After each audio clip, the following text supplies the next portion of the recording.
नेता कधी घडतो? ज्यावेळी पंचायत राजमध्ये सरपंच होतो, पंचायती मेंबर होतो, सभापती होतो, जिल्हा परिषद सदस्य होतो, अध्यक्ष होतो, त्यावेळी त्याला विधानसभेचं स्वप्न पडतं ना. पण ते तुमचं गावगाड्यामध्ये तुमचं नेतृत्व संपवण्याचा डाव या मंडळीने आखला आणि मग या आमदार खासदारांना बोलता येत नाही म्हणून त्यांनी जरांगे नावाच्या अनपढ माणसाला सपोर्ट केला. मग या सपोर्ट करणाऱ्यामध्ये कोण होते? आजचा लाड सोडून देते काय हॉटेलवाला आहे, यामध्ये शरद पवार, राजेश टोपे, आता कोण काय कोणाची नावं घेऊ, पुरोगामी नेते म्हणून घेणारे माणसं. अरे मग आता मराठा समाज जर ओबीसी मध्ये समावेश झाला, तुम्ही आम्ही कुठं असाल? कुठं असाल तुम्ही आम्ही? सातारा जिल्हा परिषदेचं अध्यक्षपद हे ओबीसी साठी राखीव होतं. जी व्यक्ती ओबीसीच्या जागेवर सातारा जिल्हा परिषदेचे अध्यक्ष झाली ती व्यक्ती ओपन मधून निवडून आली होती. ध्यान देऊन ऐका सगळेजण, ओपन मधून निवडून आली होती. त्यांच्याकडे ओबीसीचा दाखला नव्हता. ज्या दिवशी निवड होती सकाळी 11 वाजता त्यांनी कुणबीचं सर्टिफिकेट काढलं आणि दुपारी 1-1:30 वाजता त्या सातारा जिल्हा परिषदेच्या अध्यक्ष झाल्या. नवरा शिवसेनेचा आणि बायको भाजपची. भांडणं मंत्र्यांची भांडणं, ही भांडणं त्यांची नव्हती, ही लुटूपुटूची भांडणं होती. तुमच्या आमच्या डोळ्यामध्ये माती टाकण्याचा हा प्रोग्राम चालू होता आणि ओबीसी शांतपणे तो बघत होता. जाऊ द्या, ते सातारा, फलटण, दौंड सगळं बाजूला राहू द्या. ते दौंडची नगराध्यक्ष झाली दुर्गादेवी जगदाळे. ताई ऐका ध्यान देऊन, देशाला स्वातंत्र्य मिळालं, महाराष्ट्र अस्तित्वात आला, तर त्यावेळी दौंडचा पहिला आमदार त्या घरात झाला होता जगदाळे. त्यांचं नातेसंबंध हे नेपाळच्या राजघराण्याशी आजही, नेपाळच्या राजघराण्याशी जगदाळे कुटुंबियांचं ब्लड रिलेशन. त्यांनी ओबीसीचा दाखला काढला आणि त्यांनी दौंडचं नगराध्यक्षपद, काय सामाजिक दुजाभाव झाला असेल व त्या जगदाळे कुटुंबाबरोबर. काय त्यांनी कुठलं नाभिकाचं काम केलं असेल, सुताराचं काम केलं असेल, लोहाराचं काम केलं असेल, धनगराची मेंढर राखली असतील, बंजारासारख्या तांडा वस्तीवर राहिले असतील, काय काय केलं असेल व त्या राजघराण्यातल्या व्यक्तीनं. बरं ते पण जाऊ द्या. पुण्याजवळच एक उरुळी देवाची नगर परिषद, उरुळी देवाची म्हणजे फुरसुंगी परिसरामध्ये एक नगर परिषद अस्तित्वात आली नव्यानं. कायंदे साहेब, त्या उरुळी देवाची उरुळीच्या त्या नगर परिषदेमध्ये 9 जागा ओबीसीला राखीव होत्या. किती जागा राखीव होत्या? 9. 9च्या 9 जागा. मी मीडिया समोर बोलतोय, महाराष्ट्रासमोर बोलतोय, लाईव्ह हे चालू आहे आता. हे त्या 9च्या 9 जागा मराठा कुणबीने घेतल्या. किती? 9च्या 9. म्हणजे आता इथून पुढं तुम्ही आम्ही आता ओबीसी, विजयंती, अ, ब, क, ड आता हे विसरून जायचं. आता ओबीसी म्हटलं की मराठा कुणबी. मग काल 19 मेला आपल्या मंत्रिमंडळाची सब कमिटीची बैठक होती मंत्रालयामध्ये. बैठक होती 21ला, घेतली त्यांनी 19ला. रात्री 12 वाजता 11:30 पावणे 12च्या दरम्यान फोन आला की उद्या अर्जंट बैठक लागली आणि तुम्ही जे निवेदन दिलं होतं त्या निवेदनावर बैठक आहे, तुम्ही या. मग त्या बैठकीला ओबीसीचे 6 मंत्री उपस्थित होते.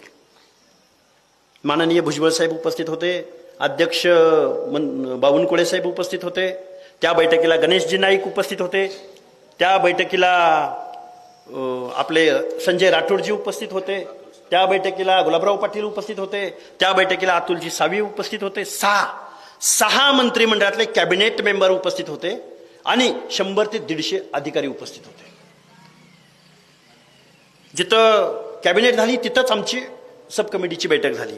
त्या बैठकीमध्ये आम्ही त्यांना प्रश्न विचारला, तुम्ही आम्हाला स्कॉलरशिप देत नाही, तुम्ही आम्हाला जिल्ह्याला वसती असलं तर मला सांगा बरं का, तुमच्या इथं कुठं ओबीसीसाठी वसतिगृह असतील जिल्ह्याच्या ठिकाणी एखादं तरी सांगा मला. तुम्ही आम्हाला वसतिगृह देत नाही, तुम्ही आम्हाला स्कॉलरशिप देत नाही, तुम्ही आम्हाला नोकऱ्यामध्ये, आता नोकऱ्यामध्ये तर परत असं सांगितलंय की जो रिझर्वेशनचा कुठं फायदा घेईल तो ओपन मध्ये येऊ शकत नाही. तिथं तर मग आता तुम्ही संपलाच. म्हणजे तुम्ही नोकऱ्यातून संपला, तुम्ही लोकल बॉडीमधून संपला, म्हणजे पंचायत राज म्हणजे सरपंच पदापासून ते झडपी अध्यक्षपदी तिथून तुम्ही संपलात. तुम्ही याल आता, तुम्ही या गटामध्ये तुमची 10-12 गावं असली तर तुमचा माणूस निवडून पण येईल, एखादा पंचायतीला येईल, झडपीला येईल, कारण तुमच्याशिवाय पर्याय नसेल म्हणून निवडून येईल. पण जिल्हा परिषदेचा अध्यक्ष नाही होऊ शकणार, सभापती पदावर नाही जाऊ शकणार, हे वास्तव आहे. आणि मग ज्या फुले शाहू आंबेडकरांच्या विचारांनी, तत्वांनी तुम्हाला आम्हाला जे आरक्षण दिलं, जे प्रतिनिधित्व दिलं, ते प्रतिनिधित्व आज गेल्यात जमाय. मग आता आपण, मगाशी मी गोपीनाथराव मुंडे साहेबांचं सांगितलं, नाही भाजपचं ऐकलं त्यांनी. माझा ओबीसी बांधव, माझा गावगड्यातला कष्ट करणारा माणूस, ज्याच्या बाबतीमध्ये सामाजिक दुजाभाव झालाय, त्या माणसांना न्याय द्यायचा असेल तर मला उभं राहावं लागेल. मला पक्ष पार्टीच्या पुढे जाऊन मला रामविलास पासवानांच्या खांद्याला खांदा द्यावा लागेल, लालू प्रसादांच्या खांद्याला खांदा द्यावा लागेल. ही गोपीनाथराव मुंडेंची भूमिका होती. मग आता गोपीनाथराव मुंडेंचे भक्त तुम्ही आम्ही असू, गोपीनाथराव मुंडे तुमचे आमचे ओबीसीचे नेते असतील, तर मग हे ओबीसीचं आरक्षण जाताना तुम्ही आम्ही काय करायचं? गप्प बसायचं? गप्प बसून चालणार नाही. म्हणून खूप काही गोष्टी बोलता येतात. आज स्वयंदेव या गावामध्ये जातनिहाय जनगणना झाली पाहिजे, आमचं आरक्षण टिकलं पाहिजे, आमचं प्रतिनिधित्व टिकलं पाहिजे, आम्हाला बदनाम केलं जातंय, त्यासाठी तुम्हाला मला एकत्र आलं पाहिजे. बरं, सगळ्यांचं दुखणं समान आहे की काय वेगळं आहे? फक्त वंजाऱ्यांनी बैठका घेऊन चालतील का? फक्त माळ्याने घेऊन चालतील का? फक्त धनगरांनी घेऊन चालतील का? नाही. तुम्हाला आम्हाला गावगाड्यातल्या हरेक माणसाला बोलवावं लागेल. तुम्ही आम्ही लढणारी माणसं आहोत. गावात एक घर कुंभाराचं असेल तर तो बैठक नाही घेऊ शकणार. म्हणून माझी गावगाड्यातल्या 18 पगड जातीच्या लोकांना माझे हात जोडून कळकळीची विनंती आहे, बाबांनो, तुम्ही आम्ही एकत्रित आलं पाहिजे. तुम्ही आम्ही एकत्रित येऊन या सगळ्या गोष्टीवरती काम केलं पाहिजे. त्या सब कमिटीमध्ये खरात साहेब मी प्रश्न विचारला त्यांना, तुम्ही लाडकी बहीण योजनेला, आता बहिणीच आहेत बरं का सगळ्या, ते देताय ठीक आहे, 30-35 हजार कोटी रुपये तुम्ही वर्षाला देताय. ती श्रावण बाळ योजना काहीतरी योजना आहे, तिला तुम्ही हजारो कोटी रुपये देताय. तुम्ही 80% लोकांना मोफत राशन देताय खायला. आम्हाला राशन नकोय, आमच्या तेवढी धमक आहे करून खायची. आमच्या पोरांना दर्जेदार शिक्षण द्या, आमच्या पोरांना वसतिगृह उपलब्ध करून द्या. माझ्या लाडक्या बहिणीला अकाउंटला पैसे नका टाकू. तिचा शिक्षणातला ड्रॉपआउट, तिचं शिक्षणातलं गळतीचं प्रमाण, तुम्ही गावगाड्यातली माणसं आहे म्हणून सांगतो. अरे, पहिलीला 5-50 पोरींनी ऍडमिशन घेतलं तर त्या 10वी-12वीला जाईपर्यंत त्यातल्या 10-12 सुद्धा उरत नाहीत. मग 10वी-12वी पर्यंत 10-12 उरत नाहीत. मग त्यातल्या डॉक्टर किती होत असतील, त्यातल्या इंजिनियर किती होत असतील, मग त्यातल्या स्पर्धा परीक्षेला किती जात असतील, मग त्यातल्या वकील, कलेक्टर, तहसीलदार किती होत असतील. आणि शासनाची घोषणा काय? अकाउंटला पैसे जमा करतो. म्हणजे तुम्ही अभ्यास करू नका, तुम्ही वसतिगृहात राहू नका, तुम्ही राजकारण करू नका. कारण तुम्ही आम्हाला विचारसाल, तुम्ही जातनिहाय जनगणना मागायची नाही. तुम्हाला दिलंय ना, तुम्हाला सभापतीपद केलंय ना, तुम्हाला आमदार केलंय ना, तुम्हाला परिषदेवर घेतलंय ना, तुम्हाला मंत्रीपद दिलंय ना. अरे, गोपीनाथराव मुंडे नावाचा माणूस असताना एक वेळ अशी होती की बीडमध्ये छोट्या छोट्या कार्यकर्त्यांना घेतलं त्यांनी आणि परत नवीन माणसं उभी केली आणि परत निवडून आणली. अरे, जनता जर तुमच्या पाठीशी असेल तर कुठलं पद आणि कुठला पक्ष, कुठली पार्टी, तुमचं कर्तृत्व पाहिजे ना. पक्षी ज्यावेळी आकाशात विहार करतो ना, फांदी तुटली म्हणून तो थांबतो का? तर त्याच्या पंखावरती त्याचा विश्वास असतो. म्हणून माझी गावगाड्यातल्या सगळ्या लोकांना विनंती आहे की तुम्ही आम्ही सगळ्या माणसांनी एकत्रित आलं पाहिजे आणि या इथल्या सत्ताधाऱ्यांना जाब विचारला पाहिजे. आजच वाघ साहेब, आजचं आंदोलन जरांगेचं सांगतो. आता आपण त्याला किती नालायक म्हणलो, अडगळ म्हणलो, काही म्हणलो, त्यानं आंदोलन जाहीर केलं आणि स्वर्गीय अण्णासाहेब पाटील आर्थिक विकास महामंडळाला 750 कोटी रुपये जाहीर केले आणि त्या 750 कोटी रुपयांपैकी 150 कोटी रुपये आजच वर्ग केले. कशामुळं? जरांगेच्या सांगण्यामुळं? नाही. इथल्या राज्यकर्त्या लोकांना फक्त झुंड कळते, झुंड. इथल्या राज्यकर्त्या लोकांना सभेला माणसं किती जमली हे कळतं. इथल्या राज्यकर्त्या लोकांना मुंबईला जाऊन मुंबईच्या वेशीवरती इथल्या व्यवस्थेला वेटीस कोण धरतो ते कळतं. आता फुले शाहू आंबेडकर अस्तित्वात नाहीत, आता गोपीनाथराव मुंडे अस्तित्वात नाहीत. का नाव घेतो मी सारखं तुम्हाला? कारण भगवानगडावर गेलं तर ऊसतोड मजुराच्या खांद्यावर हात ठेवावा, मुंबईला साताऱ्याला गेलं तर उदयन महाराजांच्या खांद्यावर हात ठेवावा. एका बाजूला छत्रपती शिवाजी महाराजांच्या वंशजाला म्हणावं मी तुला आमदार करतो, मी तुला मंत्री करतो, आणि दुसऱ्या बाजूला म्हणावं गावगाड्यातल्या पाशा पटेल, महादेव जानकर, सदाभाऊ खोत, कुण किती नावं घेऊ, किती माणसं आमदार केली या माणसानं. ते म्हणायचे माझ्याकडे जादू काय, जादूची काय छडी आहे म्हणायची. कारण मी एक कार्यकर्ता आहे, मी भुजबळ साहेबांना मानतो, मी मुंडे साहेबांना मानतो, मी बाळासाहेब आंबेडकरांना मानतो. गावगाड्यातल्या 18 पगड जातीची भाषा बोलणारी माणसं अरे सुशिक्षित आहेत. 200, 300, 400 जातींची भाषा ते बोलतात. ते कधी एका जातीची भाषा बोलत नाहीत. बाळासाहेब बोलले कधी? हे का बोलतोय मी तुमच्या समोर? तुमची आमची माणसं 300, 400 जातीचं नेतृत्व करून सुद्धा, संविधानाला प्रमाण मानून सुद्धा, एकमेकाच्या हिताची भाषा बोलून सुद्धा हीच माणसं बदनाम केली जातात. याच माणसांना टार्गेट केलं जातं. कारण तुम्ही आम्ही गप्प आहोत, तुम्ही आम्ही उठाव करत नाही, तुम्ही आम्ही बोलत नाही, तुम्ही आम्ही एकत्रित येत नाही, तुम्ही आम्ही निवडणुकीत आपलं कोण परक कोण हे शोधत नाही. म्हणून माझी तुम्हाला हात जोडून कळकळीची विनंती. आता काय आहे? आता तुम्ही शेतकरी माणसं आहे. आता काय वापसा नाही, पाऊस पडला नाही, आता काय पेरायची लगबग नाही, तरी पण आम्ही सुटलोय. आता काही निवडणुका नाही डोळ्यासमोर. आम्ही म्हणतोय आम्ही तुमच्या गावात येतोय, कितीही माणसं असू द्या, मान्य आहे ना. आम्ही 100 सभा घेऊ, 100 गावामध्ये जाऊ. आता सिंदखेड राजा, देऊळगाव राजा, अजून कुठं नांदेड जिल्हा, अजून कुठं परभणी जिल्हा, सोलापूर जिल्हा, जिथं जिथं बोलवतील तिथं तिथं जायचं, द्यायचं वरण बियाणं टाकून द्यायचं. काही पक्षी खाऊन जातील, काही वाळून जाईल, एखाद्या चांगल्या सुपीक फर्टाईल लँडमध्ये ते उगवून येईल. करणार काय? काय करू शकतो तुम्ही आम्ही? म्हणून माझी तुम्हाला हात जोडून कळकळीची विनंती आहे, गावगाड्यातल्या सगळ्या 18 पगड जातीच्या लोकांनी एकत्रित आलं पाहिजे. हा देश आपला आहे, हे राज्य आपलं आहे, ही व्यवस्था आपली आहे. पण तुम्ही आम्ही बेदखल का झालो? तुमच्या आमच्यामध्ये एकी नव्हती म्हणून. हा महाराष्ट्र कोणाच्या बापाची जहागिरी नाही. मगाशी कोण बोललं 6 कोटी, 6 कोटी, 10 कोटी, 12 कोटी. त्या बीडच्या चौकामध्ये लय झालं तर 1 एकर, 2 एकर, 3 एकर जागा असेल. त्याचं स्क्वेअर फूट किती होते तुम्हीच मला सांगा. त्या स्क्वेअर फुटामध्ये एक माणूस उभा राहिला तर त्याला किती स्क्वेअर फुटाची जागा लागते तुम्हाला आकडा सांगा. आणि मग 1 कोटी माणसं जमली. किती? 1 कोटी माणसं जमली. कोटीशिवाय 10 लाख, 10,000 सोडा हो, 5,000 माणसं बसत नाहीत. पण वेटीच धरली ना इथली व्यवस्था. हे अपेक्षित नव्हतं संविधानाला, हे अपेक्षित नव्हतं बाबासाहेबांना, हे अपेक्षित नाही लोकशाहीला.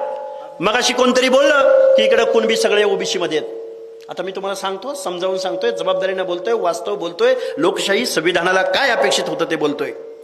डॉक्टर बाबासाहेब आंबेडकरांनी 1946ला हू वेअर दी शूद्राज नावाचा ग्रंथ लिहिला.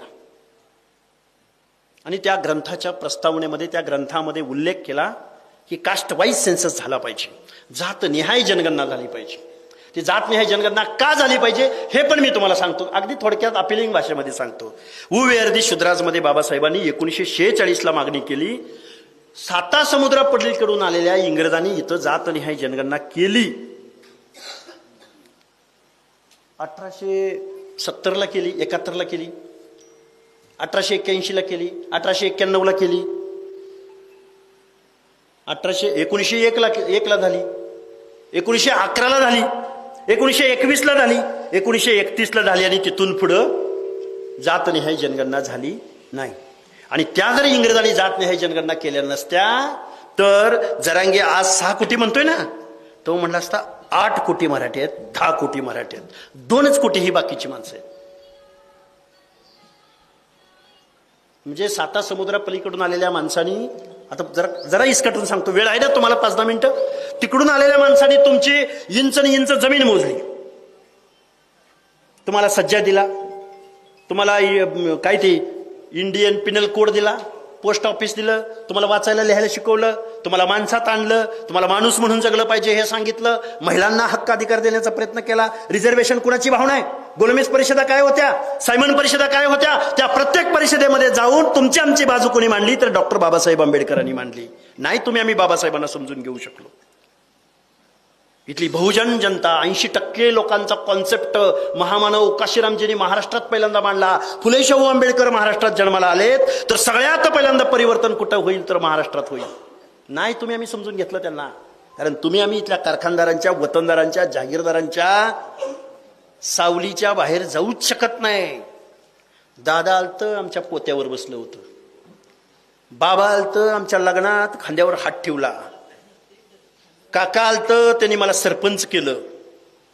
सरपंच, मी सरपंच, आमचं हाड सुद्धा वाटलं नाही. अरे गुलामगिरी करायची किती प्रामाणिकपणानं गुलामगिरी करताय. हीच गुलामगिरी.